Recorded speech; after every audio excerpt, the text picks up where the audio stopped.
Everybody looked sad, and Hauser had brought an old primer thumbed at the edge. And he held it open on his knees with the great spectacles lying across the pages. Children, primer means basic reader of any language. They all are looked sad. Hauser had brought his reader, which was old and torn. He had opened it, kept it on his knees, and had placed his spectacles on it. While I wondering about it all, M. Hamel mounted his chair and, in the same grave and gentle tone which he had used to me, said, "My children, this is the last lesson I shall give you. The order has come from Berlin to teach only German in the schools of Alsace and Lorraine. The new master comes tomorrow. This is your last French lesson. I want you to be I want to be very attentive." Now, Franz was confused and could not figure out what was happening that day. Just then, Mr. M. Hamel told them that it was their last lesson in French.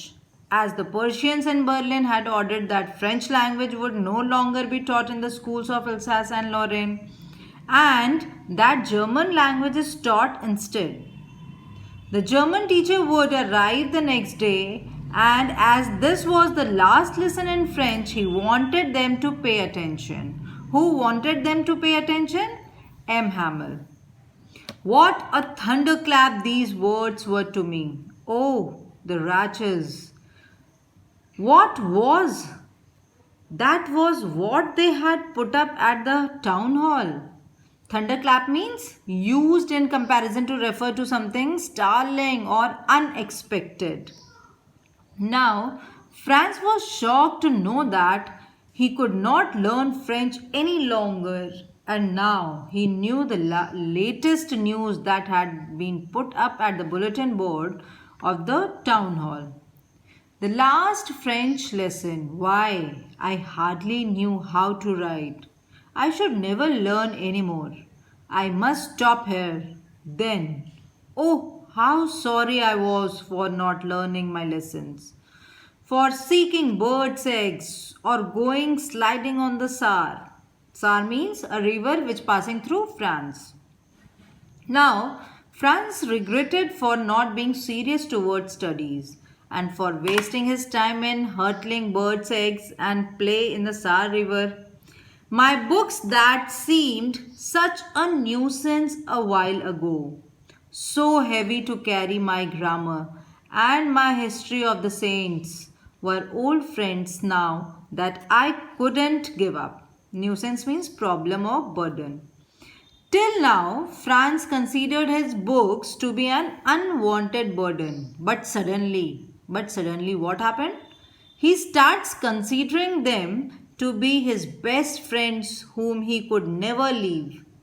The writer wants to show the change in Franz's attitude towards study after hearing the news that he could not learn French any longer. And M. Hamel too, the idea that he was going away, that I should never see him again, made me forget all about his ruler and how cranky he was. Cranky means how strange, short tempered.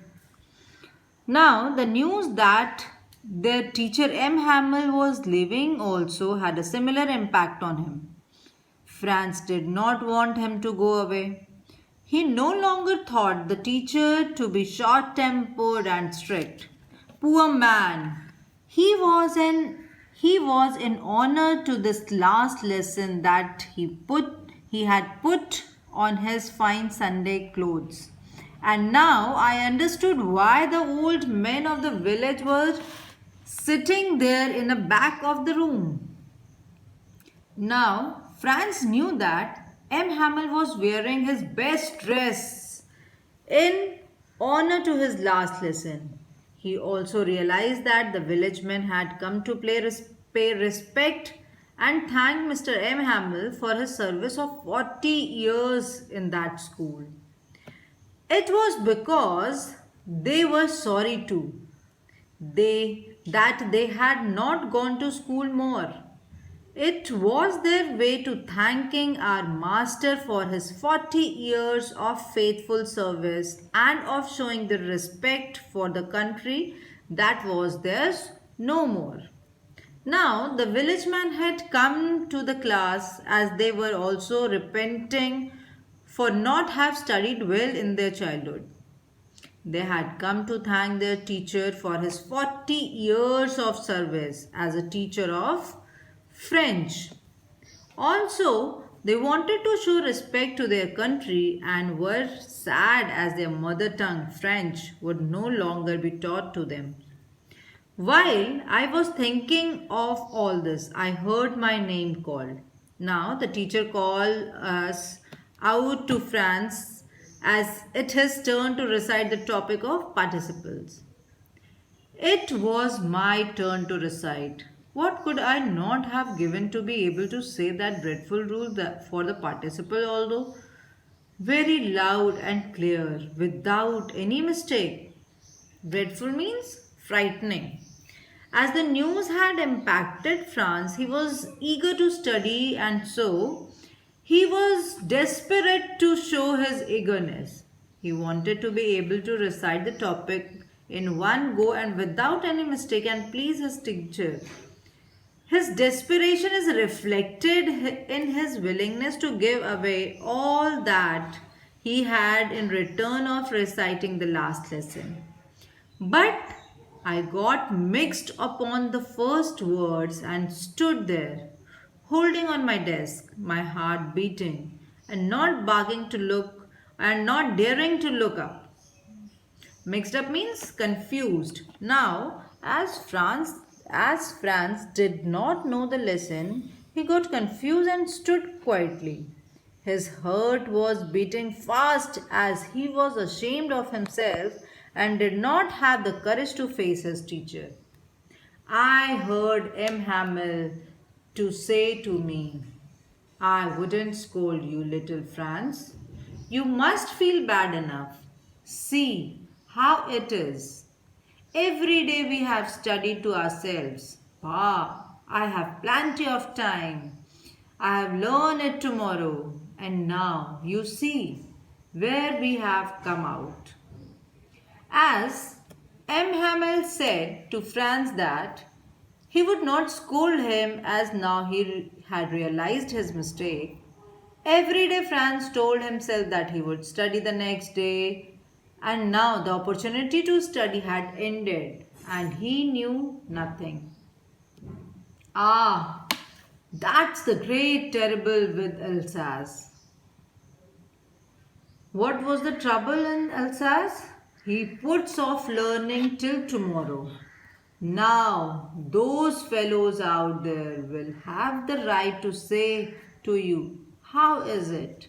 You pretend to be Frenchman and yet you can neither speak nor write your own language. But you are not the worst, poor little Franz. We have all a great deal to reproach ourselves with. Pretend means show. Now, M. Hamill says that all the people of Alsace and Lorraine were to be blamed as no one was serious towards learning. He tells the class that the enemies, it means the Persians, would laugh at them and say that only show to be Frenchmen as they can neither speak nor write their own language. He says that France should not feel guilty as anyone is at fault. Our parents were not anxious enough to have you learn. They preferred to put you to work on a farm or at the mills so as to have a little more money.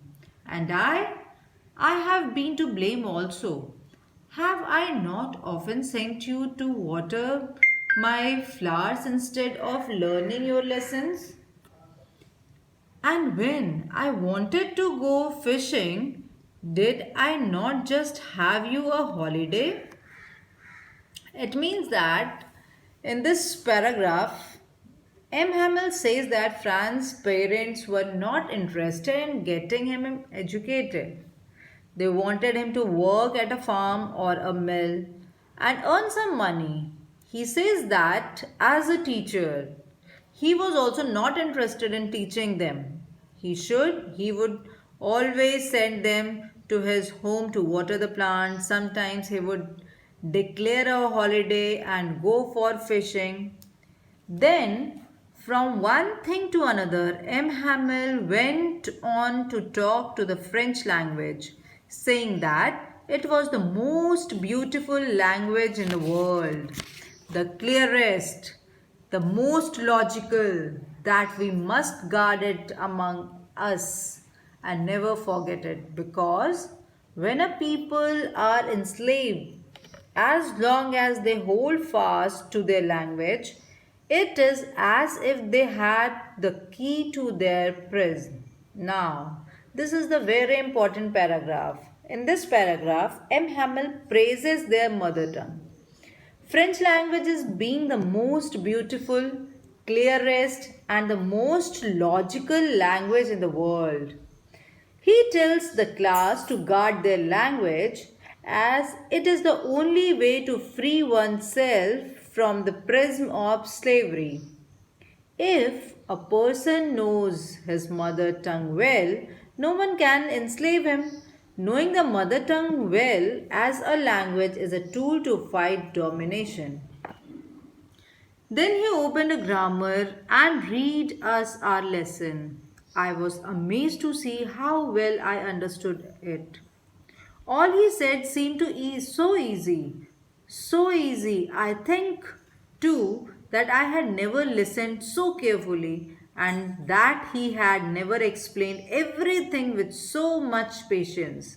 It seemed almost as if the poor man wanted to give us all he knew before going away, and it put it all into our heads at one stroke. At one stroke means at once or in one go. In this paragraph, the writer wants to explain that the teacher took a lesson in grammar that day. Franz was surprised that he understood the lesson with ease. He felt that he had been attentive and that Mr. M. Hamel also explained the lesson with a lot of patience. Franz felt that the teacher wanted to give them all the knowledge he had before leaving. Now, after the grammar, he had a lesson in writing. That day, M. Hamel had new copies for us, written in a beautiful round head, France, Alsace, France, Alsace. Now, after grammar, they had a lesson in writing. M. Hamel gave the class new notebooks with France, Alsace, beautifully written on them. They looked like little flags floating everywhere in the schoolroom, hung from the rod at the top of our desk. You ought to have seen how everyone set to work and how quiet it was. The only sound was the scratching of the pens over the paper. Now, Franz felt that here was an air of patriotism in the class. The notebook were like flags of France that were floating all around. The entire class was busy writing and the only sound that could be heard was that of the pen writing on the